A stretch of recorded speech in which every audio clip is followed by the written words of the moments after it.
অফিসে কিছু পোঙা পাকামো এমপ্লয় থাকে, মানে সে তার নিজের কাজ বন্ধ করে লোকের কাজে দখল আন্দাজি করবেই। সে অন্য ডিপার্টমেন্টে কাজ করে, কিন্তু না ভাই, সে নিজের ডিপার্টমেন্ট না, সে অন্যের ডিপার্টমেন্টে সে ব্যাগ ব্যাগ ব্যাগ ব্যাগ ব্যাগ করবে, জ্ঞান ঝাড়বে, সমস্ত ডিসিশন সে নেবে। কেন ভাই? সে মনে করে যে সে অফিসে যদি না আসে তাহলে অফিস চলবেই না, মানে অফিস তাকে ছাড়া অসম্পূর্ণ।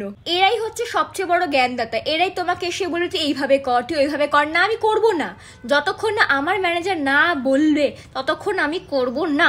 এদেরই হচ্ছে সবচেয়ে বেশি প্রবলেম হয়, মানে এত প্রবলেম ভাই আমার ম্যানেজারেরও আমার প্রতি হয় যত প্রবলেম তার হয়। তুমি এদেরকে পাত্তা পর্যন্ত দেবে না, তারপর ঠুসে ঠুসে এসে তোমার সাথে কথা বলবে। এরা সেই সমস্ত ব্যক্তি যারা নিজেদেরকে মনে করে তারাই অফিসের সিইও। মানে আমি বুঝি না সব ব্যাপার তোমরা কেন এত নাক গলাও, আমি তো বুঝতেই পারি না। নিজের ডিপার্টমেন্টে নাক গলাও মেনে নেবো, কিন্তু লোকের ডিপার্টমেন্টে নাক গলাও মেনে নেবো, কিন্তু আমার ডিপার্টমেন্টে নাক গলাতে আসবে না বস। আমি এটা মানতে পারি না একদম। আর ভাই এই সমস্ত ব্যক্তির হাত থেকে রক্ষা পাওয়ার একটাই তোমাদের কাছে মূল মন্ত্র, সেটা হচ্ছে সে যা বলছে করে যাও। এক কান্দে শুনে আরেক কান্দে বের করে দাও। তর্ক করতে যেও না বস। তর্ক করতে গেলে তোমার সাথে সে তর্ক করবে, আর এমন তর্ক করবে যে সে পুরো সিম্প্যাথি গেইন করবে। দেখো না আমার কথা ম্যাডাম শোনে না, দেখো না আমার কথা স্যার শোনে না, আমাকে অপমান করে।